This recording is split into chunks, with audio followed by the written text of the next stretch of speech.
we talk today about this topic on recent advances. We had a wonderful talk earlier from Tobias, and he talked about the work which is carried out in high mountain Asia.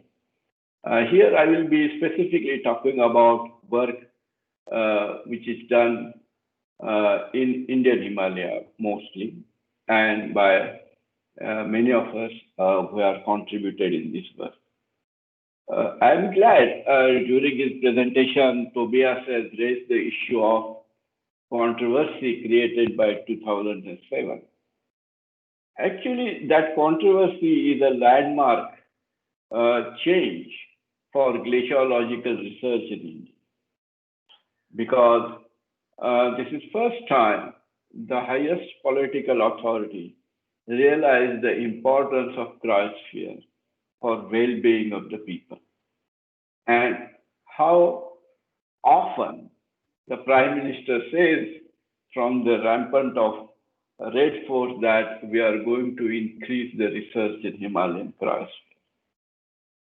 Some of those promises didn't materialize, but definitely there's a significant improvement in cryosphere research has taken place in India.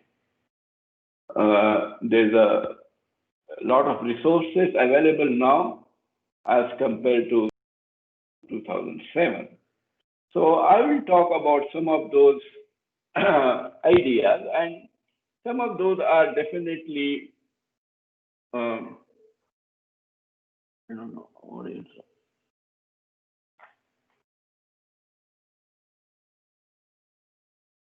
Some of those are definitely earlier Tobias talked about. So up to a certain extent, there may be a repetition of those things. But we already know that even though our planet is blue, it has 70% of Earth's surface is covered by water, and 10% of land surface is covered by snow and ice.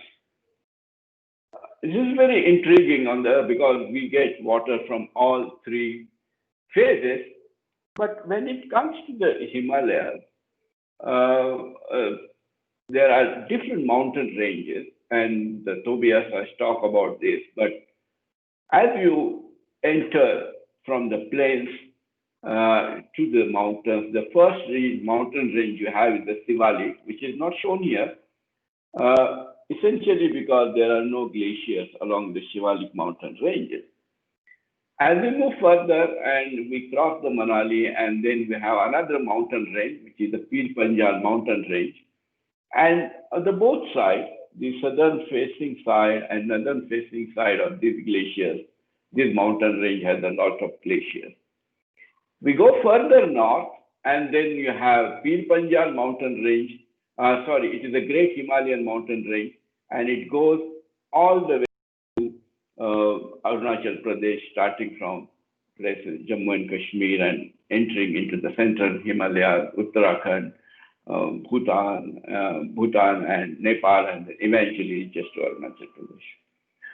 Then above that, there are some small ranges like Ladakh mountain range and the Karakoram mountain range. So remember, Karakoram is much higher area and at much larger.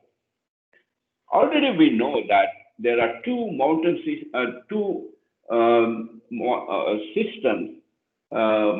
systems which contribute water into the Himalayan region, and particularly those glaciers which are located in western part of Himalaya are predominantly getting the westerlies, which is originating somewhere from Central Asia, and then other regions such as Eastern Himalaya is predominantly getting from Indian summer monsoon, which is particularly active in summertime. And in between, there are transition zones which they happen to get from both the places, both the sources. So that is why it is climatically very complex, and it is very difficult to understand how glaciers are going to behave differently.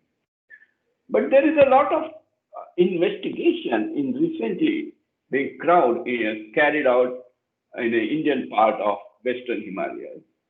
And there's a change in a precipitation change, which I have seen particularly in Western Himalayas with the work which is done by Negi et al. 2018, from 1990 to 2015, clearly suggests that that there's a decrease in snowfall and there's an increase in rainfall. So even though the amount of precipitation might not have significantly increased or changed, but the component of snowfall has significantly reduced over a period of last 25 to 30 years.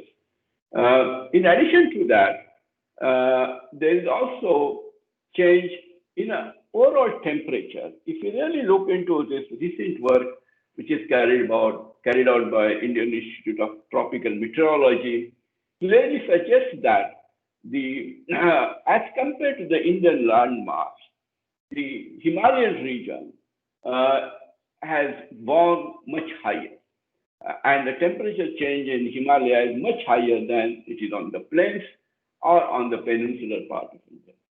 So these two things that happen into the mountains is that the proportion of the snowfall or solid proportion is reducing, as well as the temperature is going higher rate than what you otherwise see on global mean or global mean of Indian subcontinent. And all these things are definitely going to affect the Himalayan cryosphere. And this is a recent work, which is Immersion et al. And I was part of this work, which suggests that out of the global water towers, there are many water towers globally, and the water towers nothing but the region which produce the more water than they can consume, and that water is available downstream for the communities to use it. So you can really look into this aspect. You will realize, as compared to the North America or South America, these water towers located in our part of the world are more vulnerable. And that is essential. Vulnerability depends upon numerous parameters. It means it depends upon the ability of mountain to produce the water, that is a supply side, and the requirement of people in downstream, that is a demand side. And top of that, there is also association of the ability of communities or government to provide an effective solution for the issues. By considering that, if you really look into the Indus Basin, which is really very vulnerable, and as compared to that, Ganga and Brahmaputra Basin is relatively less vulnerable, and that is potentially coming because of the how much is contribution from snow and glaciers are going to come into that. So as we move towards the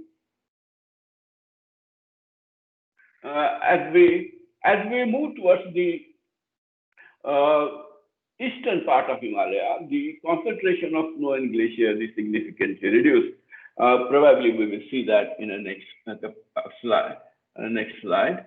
And we can see here is one of the critical component of cryosphere is a seasonal snow cover.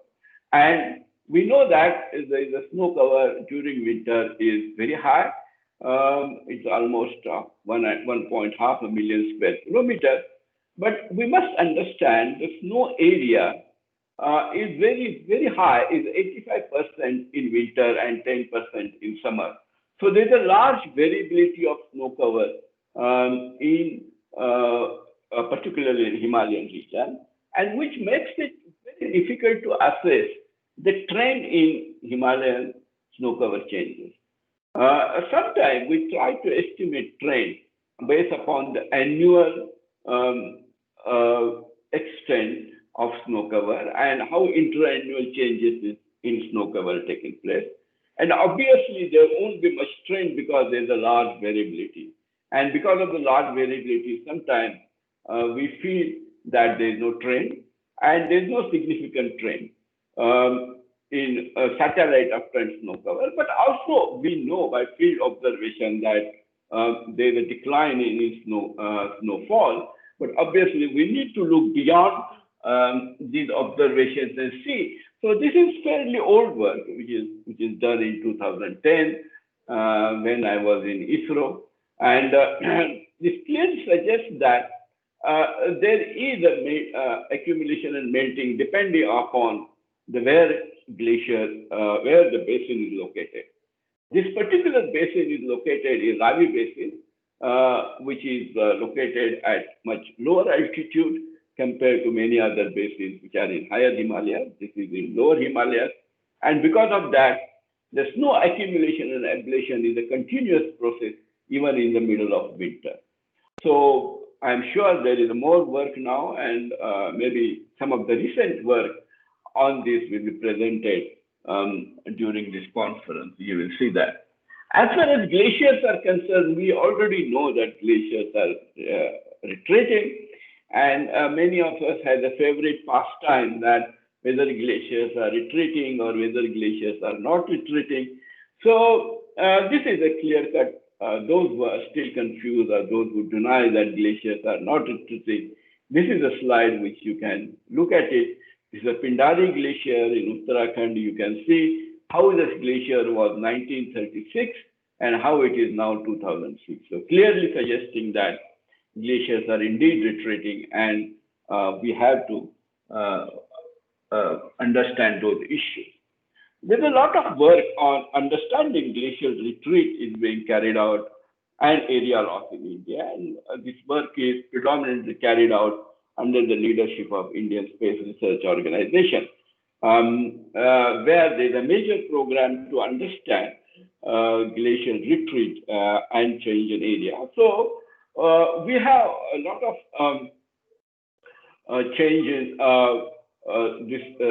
information on loss in area as well as loss in retreat rate. So by and large, with this data, it suggests that glaciers are retreating around 14 to 15 meters per year, or 144 meters per decade, and glaciers are losing almost 3% area per decade. Only those glacier areas, of course, is possible by using remote sensing, and here those glaciers are included, which is around 100 or 110, where people have gone into the field, collected some field data to verify whether their satellite observations are proper or not. So under such, so we have 100 glaciers for which we have retreat data is available, and we try to incorporate that and say what is the rate of retreat of that. In addition to that, earlier I was talking about the contribution of snow and glacier melt. So you can see snow and glacier, there's a lot of investigations being carried out to understand snow and glacier melt contribution into the stream runoff. These investigations are based upon either modeling studies, or some of that is based upon isotope studies. So there are different ways people have tried to do it.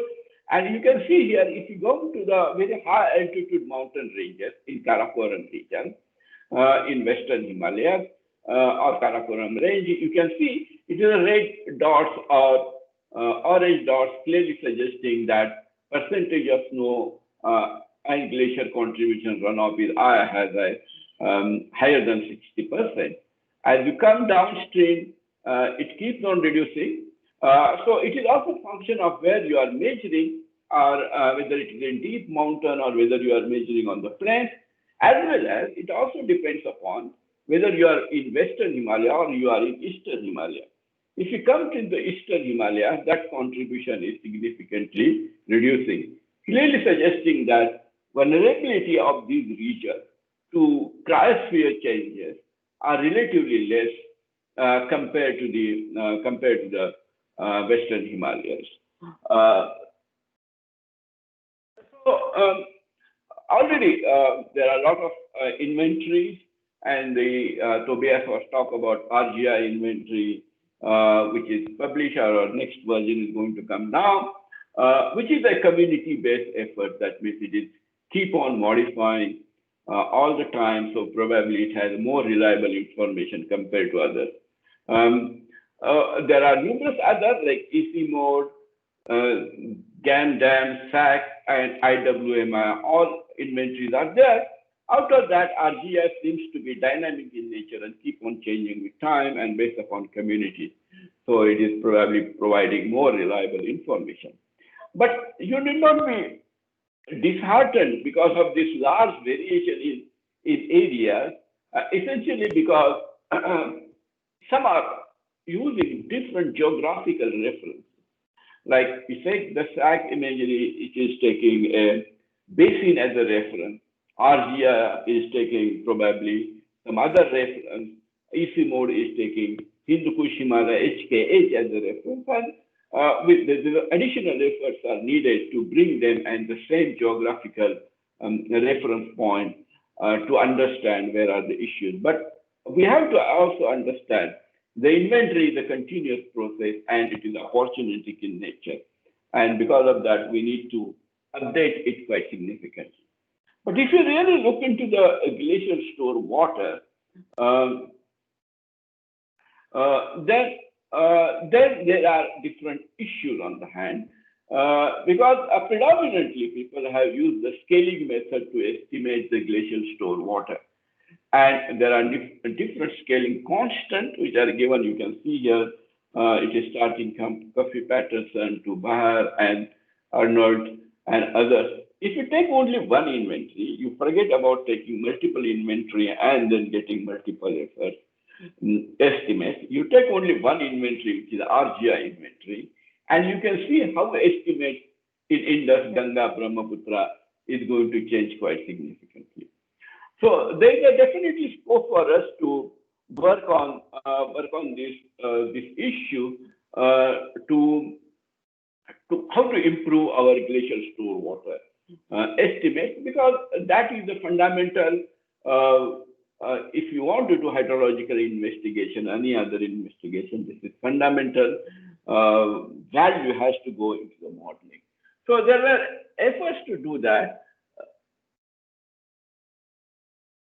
And some of the techniques which were developed here in India is based upon velocity, laminar flow method, where you use the velocity by using a subsequent correlation technique. That means you take satellite imagery of 1 year, you take another satellite imagery of next year, particularly at the time when the snow cover is minimum.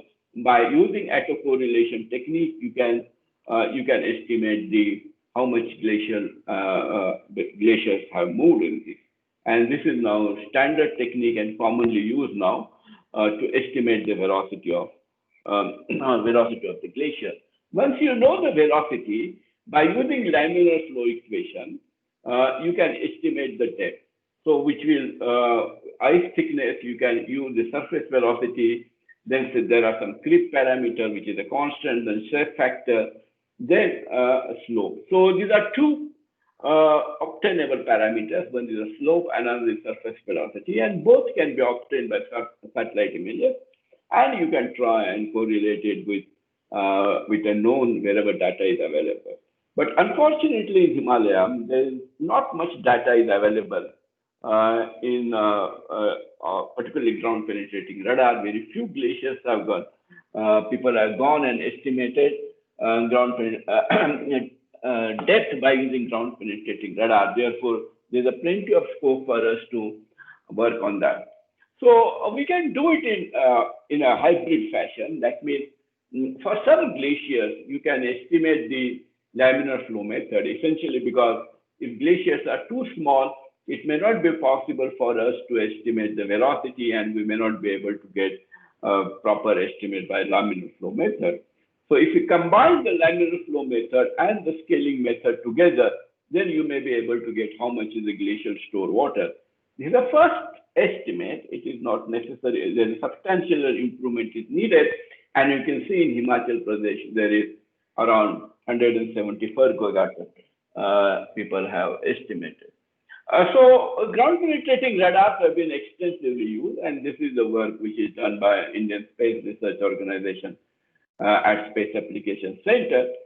The point which I wanted to make here is this, that if glaciers are very debris-free, relatively debris-free, and there are no crevasses, it may be possible for you to get the depth. However, you can see the instruments are very cumbersome and they're very lengthy, and it is very difficult to carry them onto the glacier.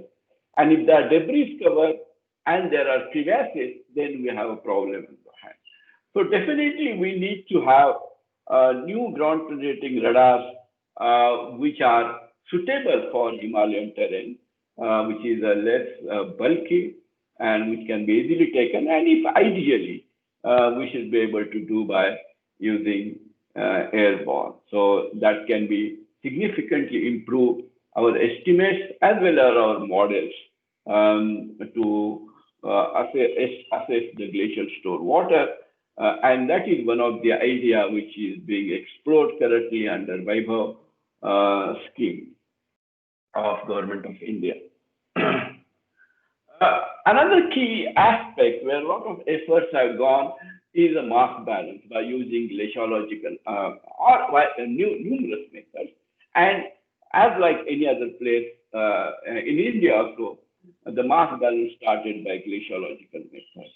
For those of you who are not very familiar with the mass balance of glaciological method, we can see that in the ablation area, or area where ice is exposed on the surface, you put the stakes and you measure the elevation or high elevation of ice surface and next year you visit and again you estimate how much is melted.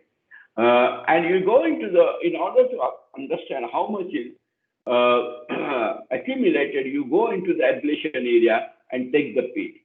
And you try to get how much was accumulated and how much is ablated or melted, and difference will give you mass balance. But there are a lot of limitations of this technique. We already know, because it is, first of all, is extensively time consuming, and we need to spend a lot of time into the mountains, and because of that, such observations are available for small glaciers. We will see some of those things later on. And then there are numerous issues about representative stake measurements. Sometimes different stakes are available, some stakes fall down, the density, representative of stakes. So all those things can add significant error into our observation. But having said that, if you really understand, there's a lot of efforts have gone in understanding the mass balance by using glaciological method. And thanks to Shruti, which is recently, she has brought out 2018, this paper was brought out to understand. She has tried to brought it together, all data available in the Indian part of Himalaya about the mass balance. You can see there are this is plotted here. You can see here all glaciers. And this is the year from 1974. So 2-3 points I would like to make here is generally, this is the zero mass balance, that generally from 1974 onward, mass balance is predominantly in negative side. Very few years it has gone positive, but predominantly in negative side. Another thing you should know is most of the data is available for very short duration. You can see that some glaciers have started, data is available 10 years, and sometimes even not 10 years, 5-6 years available, and it vanishes. Essentially because it is not easy to sustain the mass balance program because of the extreme remoteness and kind of resources needed to do that. And third is, you can see here the sizes of glaciers. You can see that Gara 5.2, Nehenar 1.2, Tipra Bank is a little bit higher, Rulung is 0.9, Kolaho is 11. So you can really see out of this largest glacier, Chota Shigri, thanks that this is maintained for very long period, but most of the glaciers is small in size. clearly suggesting that these glaciers are definitely not the representative of the most of the mountain Himalayan glaciers, because big glaciers cannot be studied by using this method.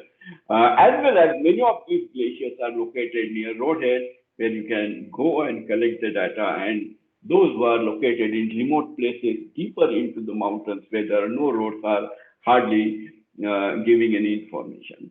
And such observations, sporadic observations, can potentially lead to the erroneous conclusion. Therefore, it provides certain valuable clue, but it is also, we must be also clear about the limitations of what we are getting.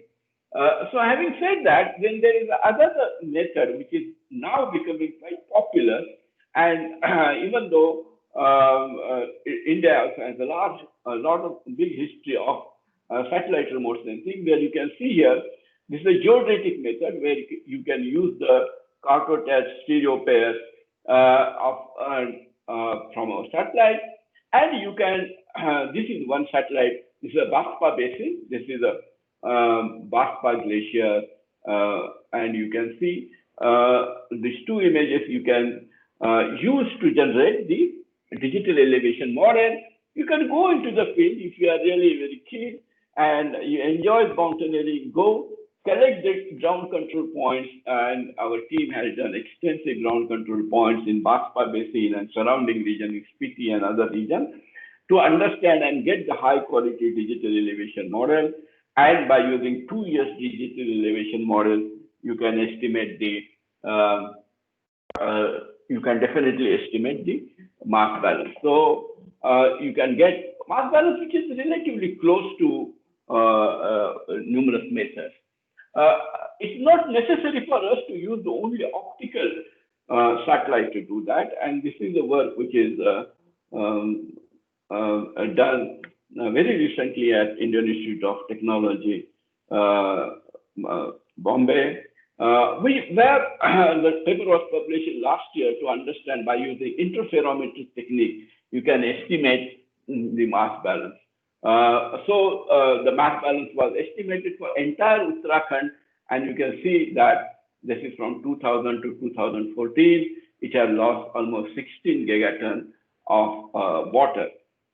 There are two fundamental issues, our advantages and disadvantages. One is this biggest advantage is, so earlier glaciological methods can give you only one glacier, but here you can get on basin scale. So there is really, you have got a lot of more information for large, many glaciers. So you will know on regionally what is happening.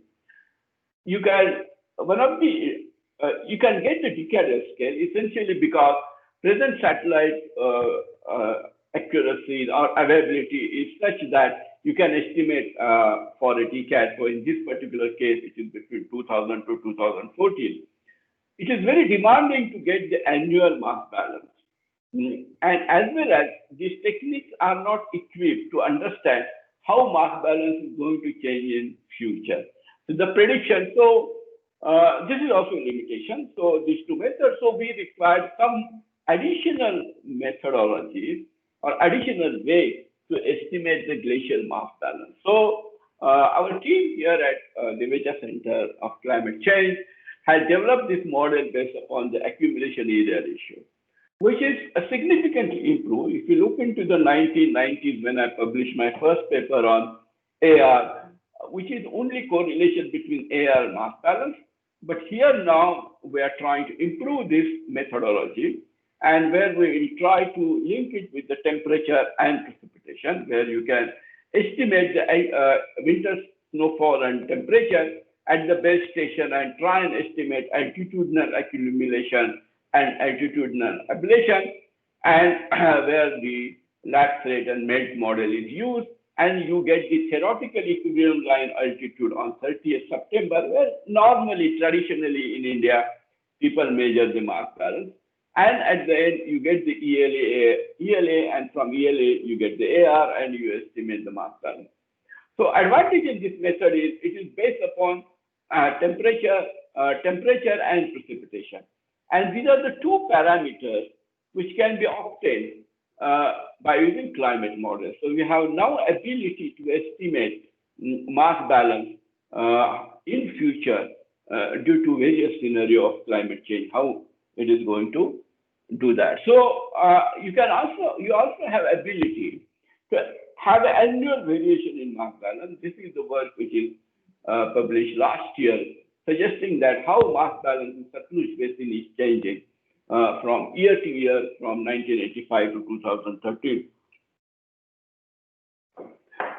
So it is possible for you to generate annual a series of mass balance changes by using this model, and it can also give you, since it is can be generated on individual glaciers, you can tell you the spatial variation of this.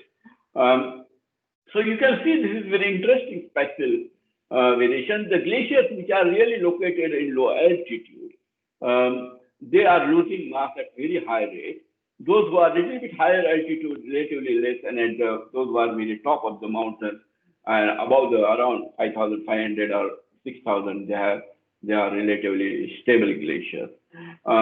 So obviously, we have to understand that this has a many implication to the communities living into the mountains, because communities are not living into a 6,000 meter or 7,000 meters.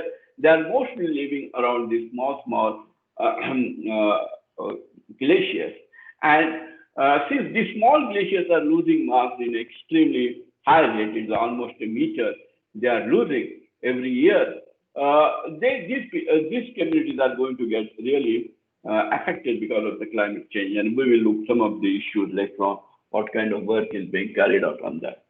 You can also predict how mass change. This is the work which is done by Sally and published last year, suggesting that two models were used, the next GDP and ICR model, to understand from base year. Both have a different base year, essentially because data of depending upon the availability of climate data, they have different base year.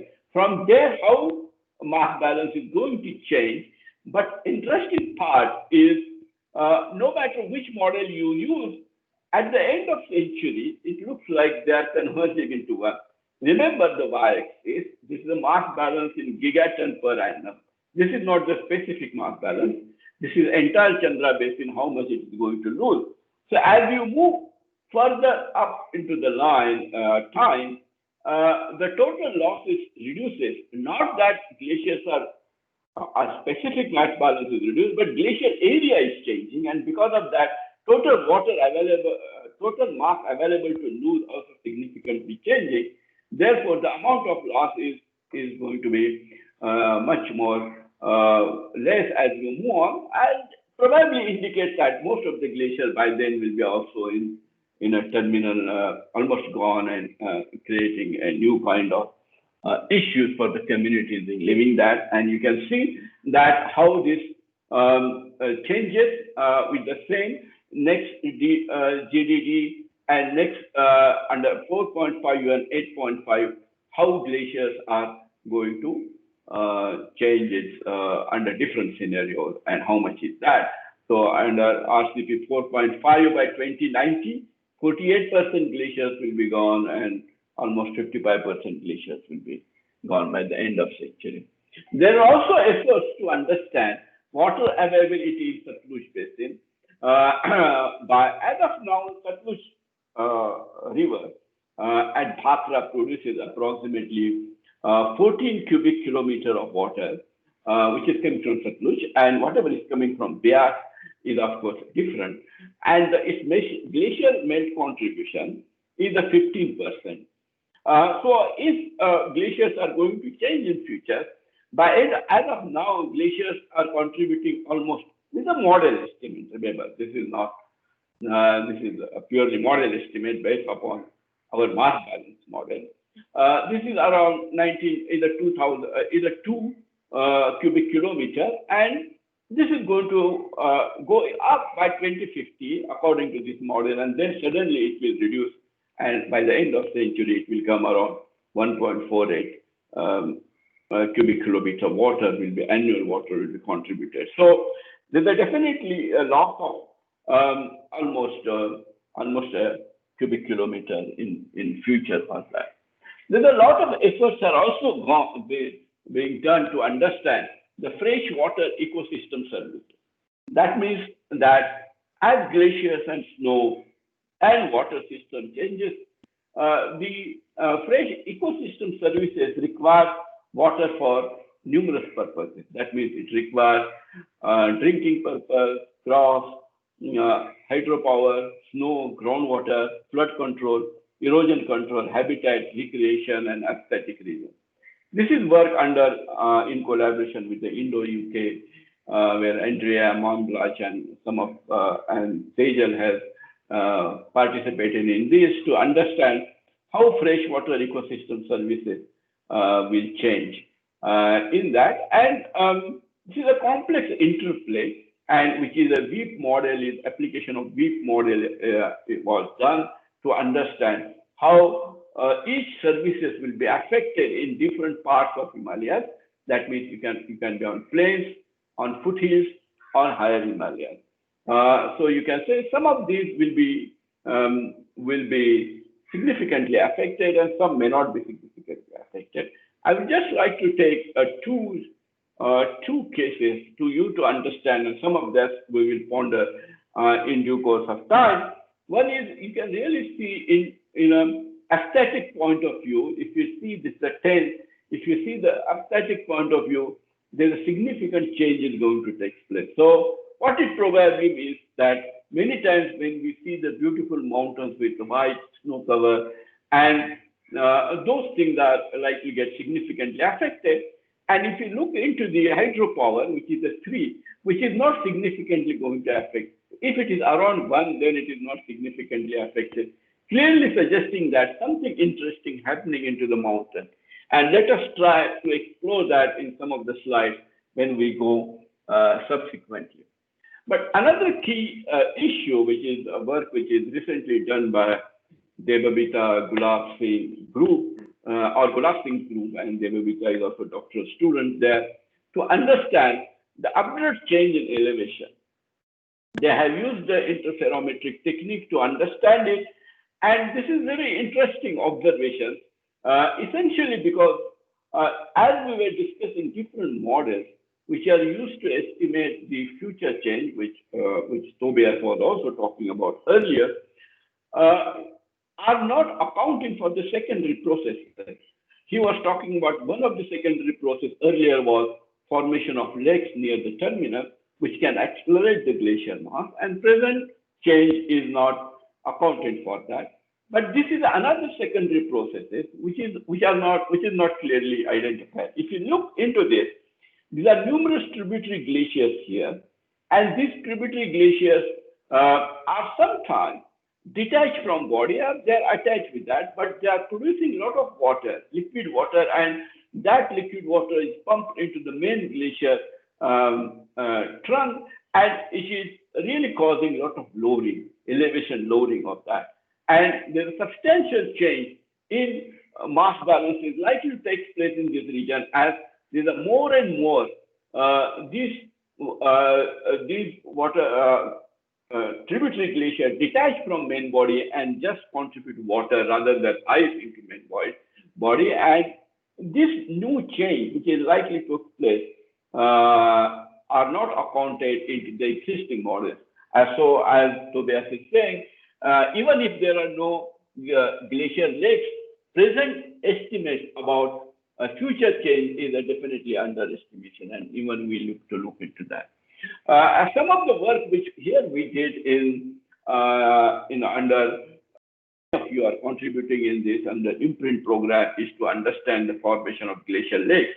We already know that glacial lakes are common in a glaciated terrain, and this leads towards as glacier retreat, the depressions are filled with water and causing it to flash flood. There could be numerous triggers for the lake outburst floods.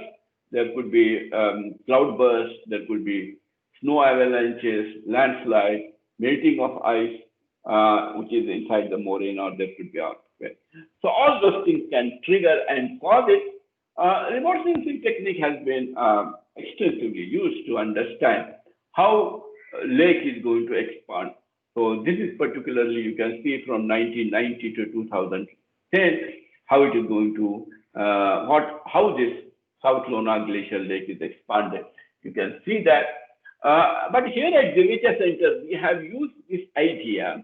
There are two fundamental ideas to estimate the potential glacial lake site, to estimate the potential glacial lake site. What essentially you can do is, in earlier slides we have seen, by using laminar flow, we can estimate the spatial distribution of glacial depth. Then if you have surface elevation, you subtract it and you will get the bottom topography. So you have a thickness, glacier thickness here, you have a surface elevation, subtract it, you will get the bottom topography, and then by using simple programming, you can estimate where will be ore deepening and how much new lakes will be formed. This is now the mapper which is available, and many of you are using it, and it is freely available. Anyone can get it there.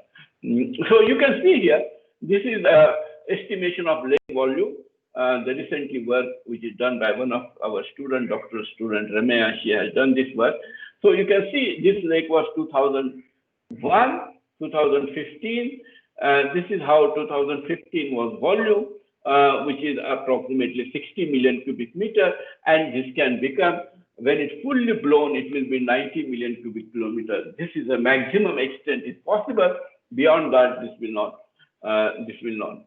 We can also do some more work on this to understand how, I think it is not working, but you can,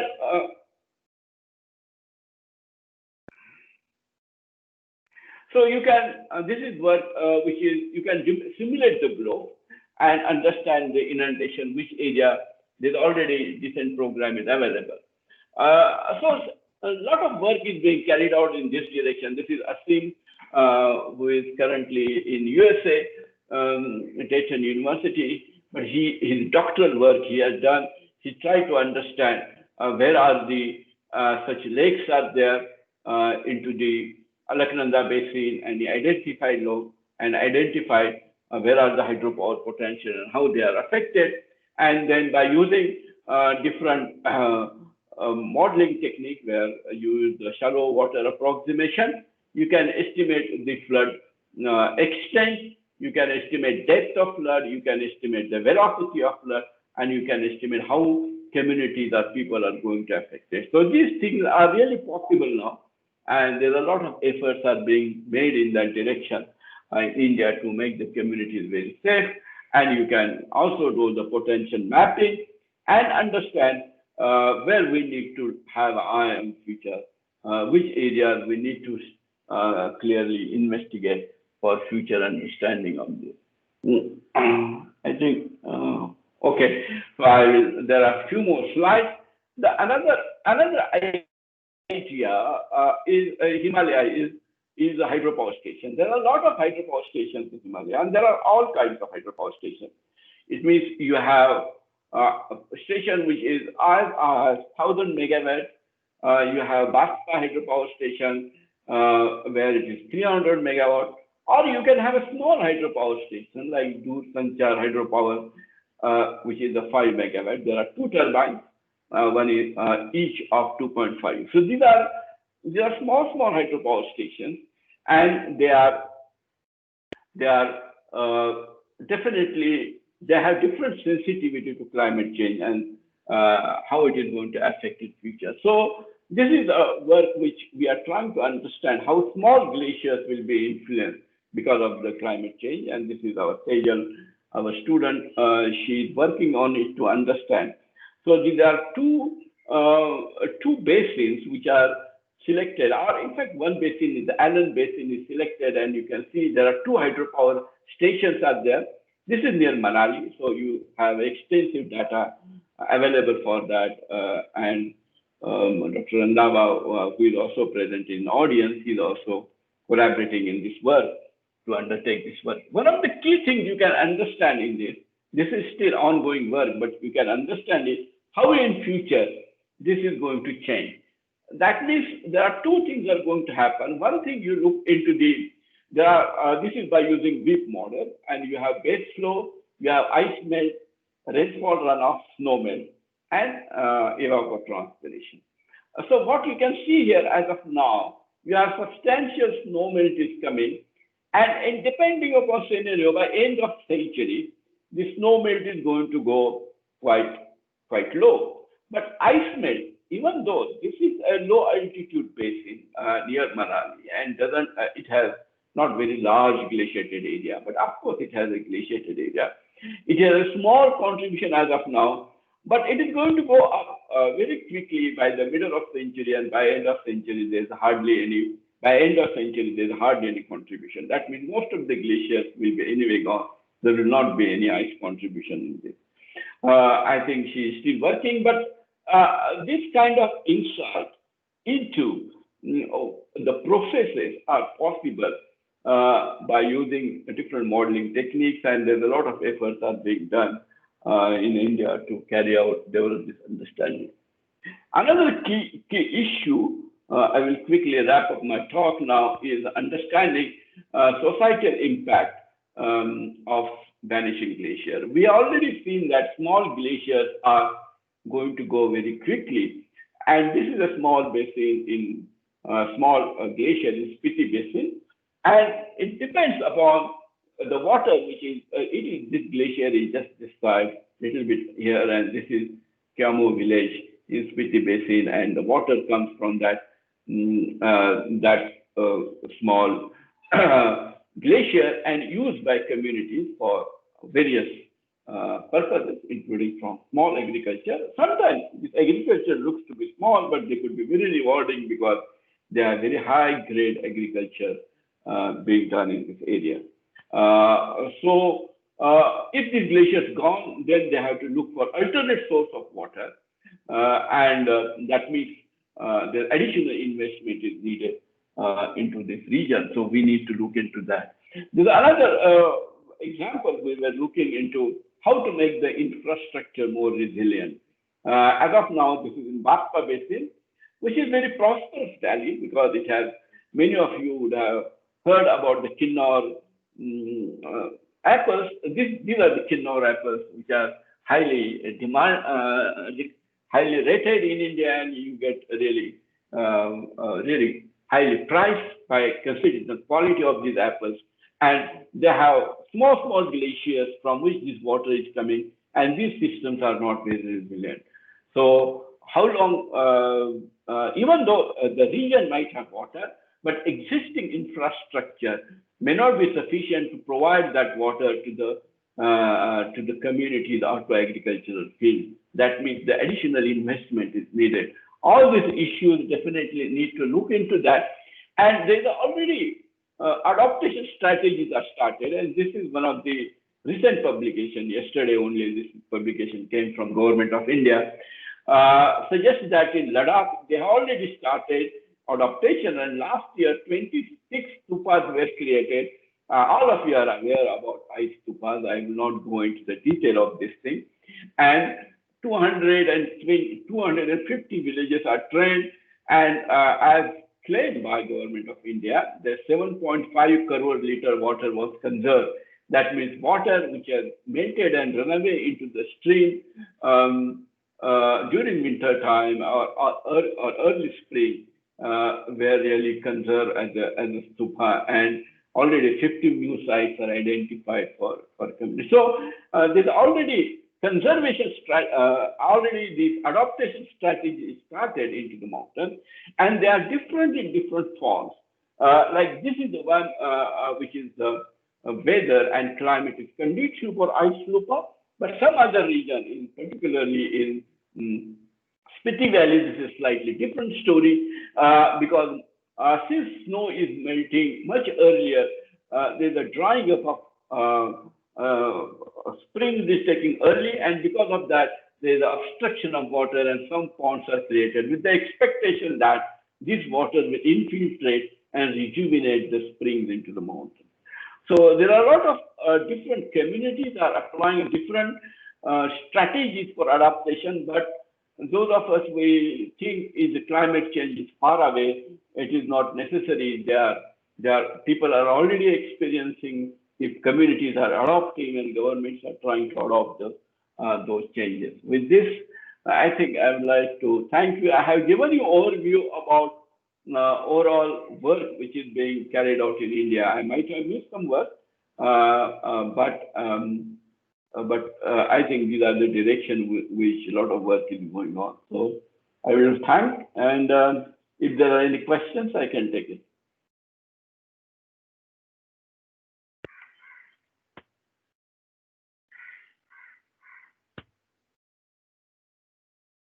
Hello. Are there any questions? Professor Kulkarni, thank you for this nice talk. Am I audible? Can I ask a question? Yes, Arka, yes, sure. Thank you for this broad overview, set of work. So one thing I was wondering is a specific question related to this work by Gulab and that you mentioned. So you said the water coming from the tributary glacier which is now detached is causing this lowering. But I was wondering that there is also a signal. It seems that the tributary coming from the left hand side, they are also thinning, and also even when the tributaries are attached, the meltwater is anyway, because these are the ablation zones of the tributary, so the meltwater is going to flow anyway. So do you think that an alternate explanation could be the slowing down of the ice flow, or ice contribution from the tributary? No, of course you are right. These one are attached to that. But the larger point which I was trying to make is, if they are attached, then of course they are only contributing water. If they are not attached, if they are detached, if they are attached, then in addition to ice, that is also contributing ice plus. But the contribution of water because of the higher melting have anyway gone up, and you can see here they have significantly reduced its mass elevation. Of course, there could be multiple explanations for that. Arga, you are right. But this is very interesting observation, and how future models are going to accommodate that. I don't know. Probably you can talk something more on that. Thank you so much. Any other question? Sir, in chat box, one question has come. It's like, what could be a maximum surface velocity value a Himalayan glacier can possess? See, let me see. There is one. We do not. It's really difficult to answer this question. But you can see here, this is the velocities which you can see that using subpixel correlation is estimated on Gangotri Glacier, and some places it is as high as 80. But actually, if you use satellite data, it could be much higher than this. But at some places, but generally, this is what is people thought. Of course, if you have a surging glacier, then it is a different ballgame. But I think this is within this range. Most of the velocities are there. So, but I don't know what will be the overall highest velocity you can measure. Maybe some surging glaciers will give you highest velocity. Okay. Any other thing? No, only one question has come in that. Can you hear me? Yes. Well, I just looked up regarding the question with the highest velocity. I completely agree with you, Anil. So what you show here are typical velocities of Himalayan glaciers. And you also mentioned surging glaciers have higher velocity. So we have some measurements about 300 meters and slightly above. I would consider this as maybe not the highest typical values available or measurable in Himalayan glaciers. Yeah, that's right. Thanks, Sylvia. So, And nice overview, Anil. Really nice presentation. Thanks a lot. Okay, thank you very much. So maybe we can, if there are no questions, we can take a break for a few minutes, and then we will, I think, Umesh is here. I saw him joining it, so we can, after a couple of minutes break, we can join again and start the